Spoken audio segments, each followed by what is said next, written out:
दुर्भाग्य की काली छाया ने हमारे सुखों को लील लिया।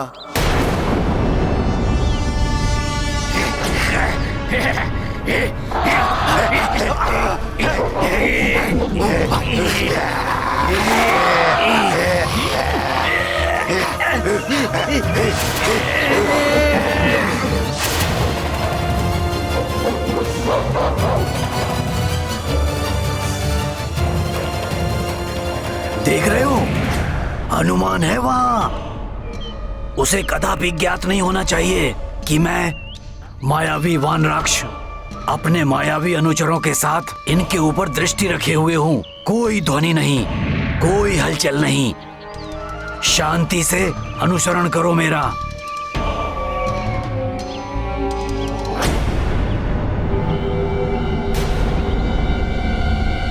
कुछ असामान्य सा हो रहा है यहाँ। फिर क्या हुआ लक्ष्मण भैया? और कौन था जिसके दुर्भाग्य की काली छाया ने मेरे प्रभु श्री राम को घेर लिया?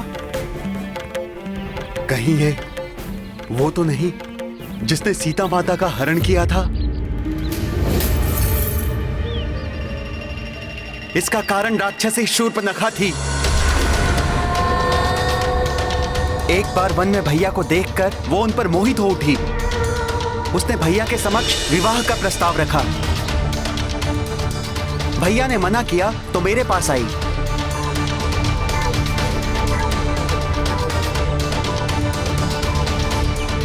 मेरे भी मना करने पर वो क्रोधित हो उठी। उसने सोचा यदि वो भाभी माँ का वध कर देगी तो भैया उनसे विवाह कर लेंगे, और उसने भाभी माँ पर आक्रमण कर दिया। उसी समय भैया के आदेश पर मैंने उसे दंड देने के लिए उसके नाक और कान दोनों काट दिए। नहीं!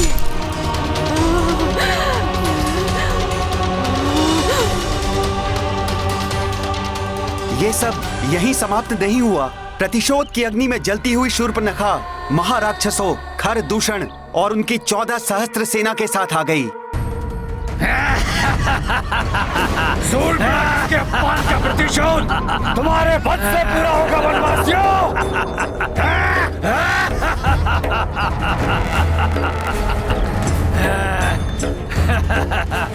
खरदूषण और उनकी 14 सहस्त्र सेना को देखकर भैया श्री राम ने मुझे भाभी माँ की रक्षा के लिए उन्हें लेकर कंदरा में जाने को कहा।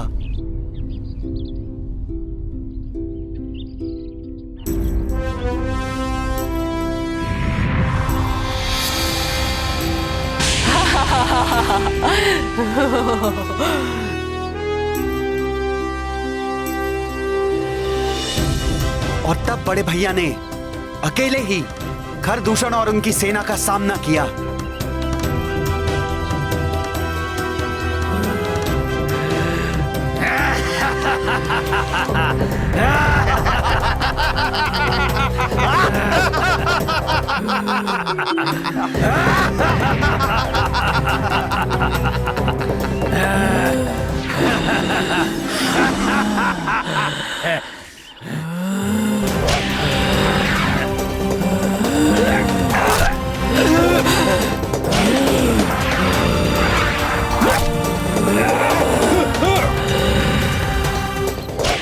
बड़े भैया ने 2 घड़ी से कम समय में ही खरदूषण और उनकी 14 सहस्त्र आसुरी सेना का संहार कर दिया। बड़े भैया के इस पराक्रम को देख भयभीत हुई शूर्पणखा अपने महाबली भ्राता के पास सहायता के लिए जा पहुंची। और शूर्पणखा का वो भ्राता था राक्षसों का अधिपति असुरराज रावण। रावण रावण रावण। ये सब क्या हो रहा है? शूर्पणखा, ये बिखरे देश, ये दशा, लंकेश के राजसभा में इस अवस्था में आने की तुमने साहस भी कैसे किया? आपकी लाचार बहन सहायता के लिए अपने भ्राता के सम्मुख नहीं जाएगी तो फिर कहाँ जाएगी? उन 2 साधारण मानवों ने आपकी बहन की नाक और कान को भी काट दिया। और इतना ही नहीं भ्राता लंकेश, उनमें से उनके ज्येष्ठ भ्राता ने खर और दूषण को पूरी सेना सहित क्षण भर में ही हम लोग पहुंचा दिया। संभव? भ्राता रावण तो कुछ सुन ही नहीं रहे, किंतु इस अपमान का प्रतिशोध मुझे हर दशा में उन वनवासियों से लेना है।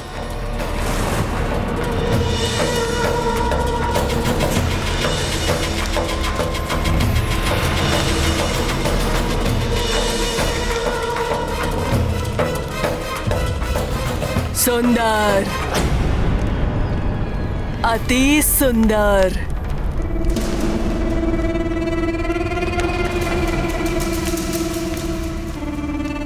कौन? उसकी पत्नी, जिसके कारण मेरी ये दुर्दशा हुई। पत्नी?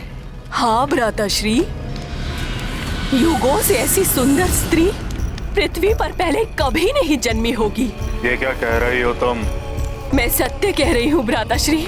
सुकुमार तन, खंजर नयन, मृदुल हास्य, मनमत के मन को भी मोह ले, रति लजा जाए, अप्सराएं भी अपना मुंह छुपा ले, ऐसी है उसकी सुंदरता।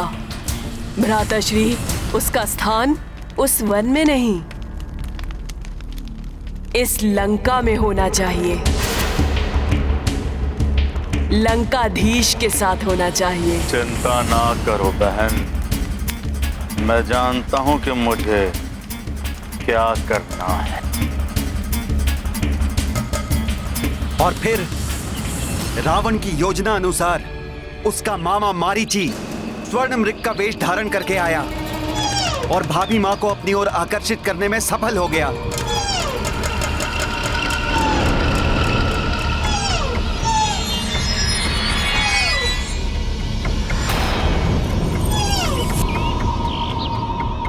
इतना सुंदर स्वर्ण मृग।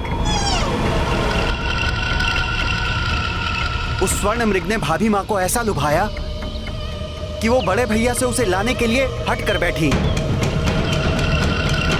तब भैया भाभी मां को मेरी सुरक्षा में छोड़कर मृग के पीछे घोर वन में चले गए। किंतु कुछ समय पश्चात मुझे पुकारने की ध्वनि सुनाई दी, जो भैया के स्वर जैसी ही थी। भाभी मां ने मुझे चिंतित होकर उनकी सहायता के लिए जाने को कहा, लेकिन भाभी मां को मैं असुरक्षित वन में नहीं छोड़ सकता था। इसीलिए मैंने कुटिया की चारों ओर एक दिव्य रेखा खींच दी, जिससे कि कोई भी आसुरी शक्ति उस कुटिया में प्रवेश न कर सके।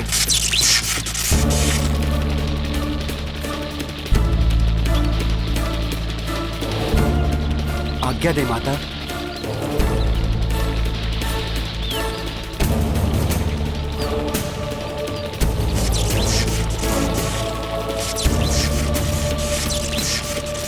और मैंने भाभी मां को रेखा लांघने से भी मना कर दिया।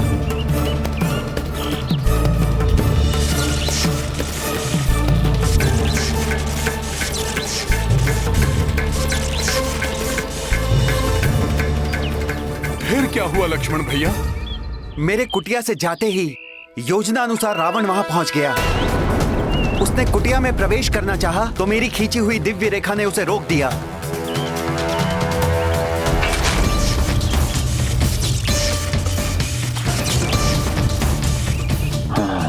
तो अदृश्य सुरक्षा रेखा से सुरक्षित किया गया है इस कुटिया को। तब उस मायावी ने भिक्षुक का वेश धारण किया।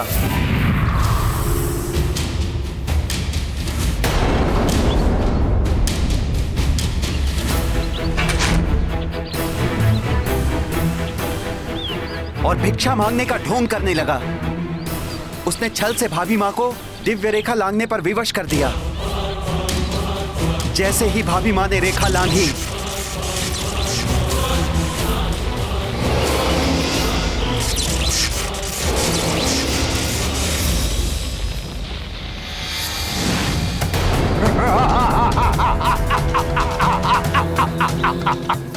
कौन हो तुम? लंकेश दशानन रावण।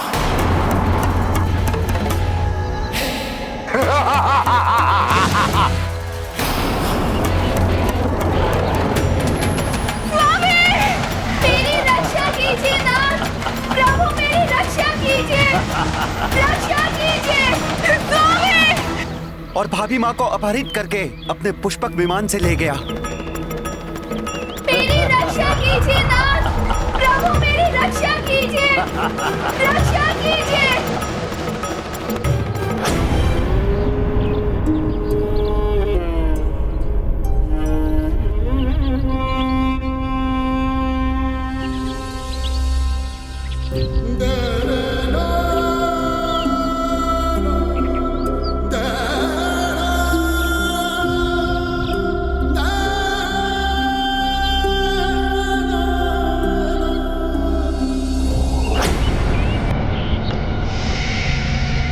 तो मेरी शंका निराधार नहीं थी।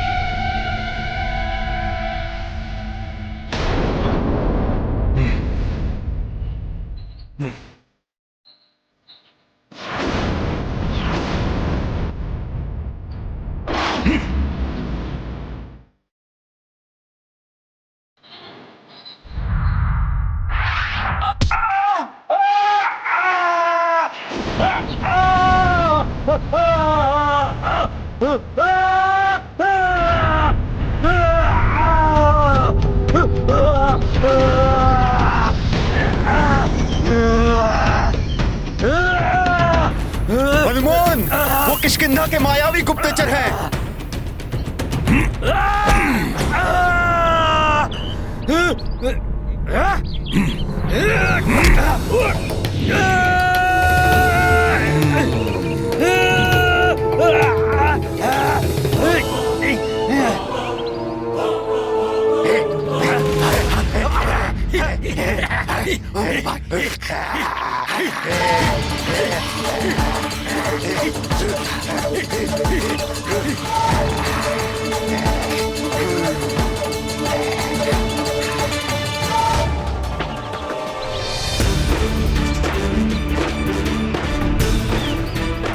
भैया राम आ गए हैं, अब किसी और की आवश्यकता नहीं।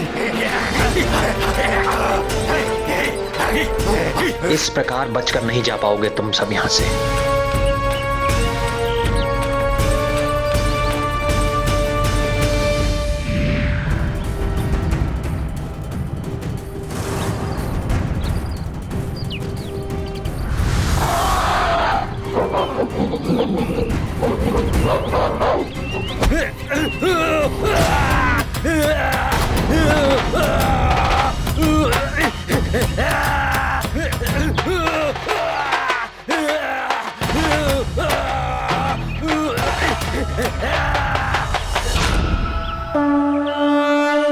राम की लीला बजरंग भक्ति हो गई एकजुट भई एक शक्ति।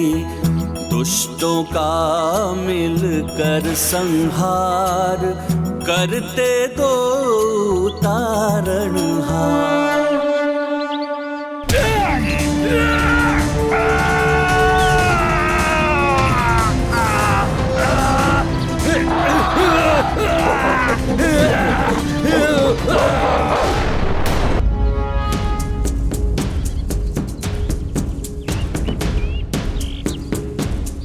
मित्र, अपनी धनुर्विद्या के अद्भुत कौशल से इन्हें क्षतिग्रस्त करके आपने मुझ पर बहुत बड़ा उपकार किया है।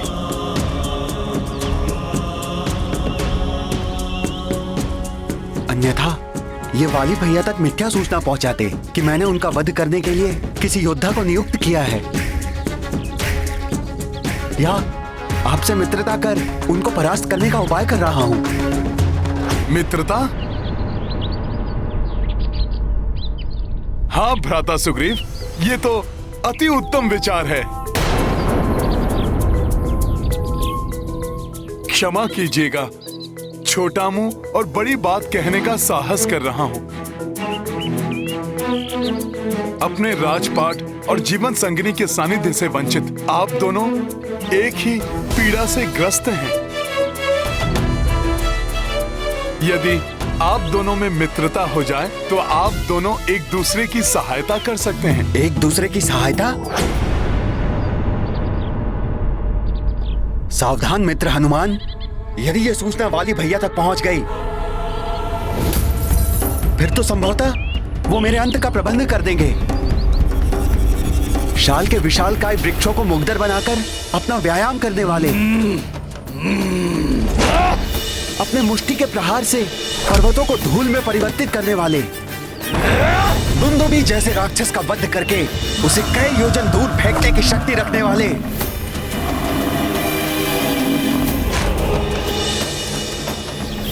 महाबलशाली वाली भैया को परास्त करने में ये दोनों वनवासी राजकुमार मेरी क्या सहायता कर सकते हैं? ये तो स्वयं दूसरे की सहायता की अपेक्षा में भटक रहे हैं। महाराज सुग्रीव, भैया राम की शक्ति एवं क्षमता पे मुझे सर्वथा अनुचित संदेह स्वीकार नहीं। लक्ष्मण,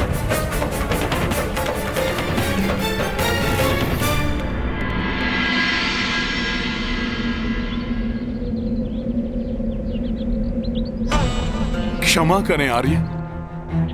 भ्राता सुग्रीव आप दोनों के बल और पराक्रम से पूर्णतः परिचित नहीं हैं।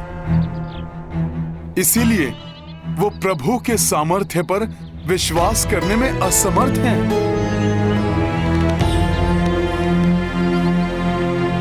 भ्राता सुग्रीव, प्रभु श्री राम कोई साधारण योद्धा नहीं है। अपने एक ही बाण से रावण के संबंधी खरदूषण और उनकी सेना के 14 सहस्त्र असुरों का संहार करने वाले प्रभु श्री राम अवश्य वाली भैया को परास्त कर आपको किष्किंधा के सिंहासन पर आसीन करेंगे।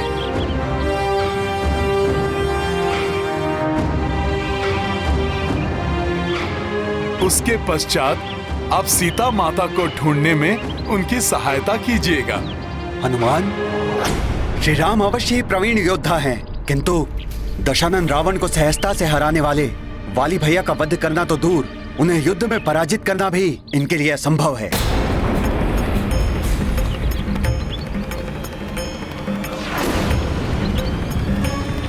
लक्ष्मण,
समस्त दिशाओं को कंपित करने वाली ये भीषण ध्वनि कहीं किसी बड़े अशुभ का संकेत तो नहीं?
के 7 वृक्षों को एक ही बाण से खंडित कर दिया।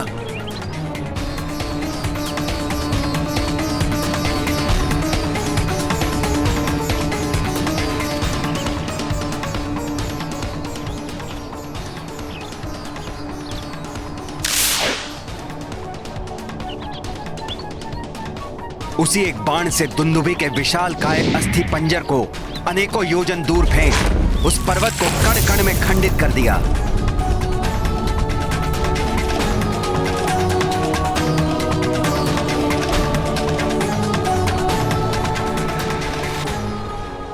किसी को पूर्णतः जाने बिना उसकी योग्यता पर संदेह करना सर्वथा अनुचित है।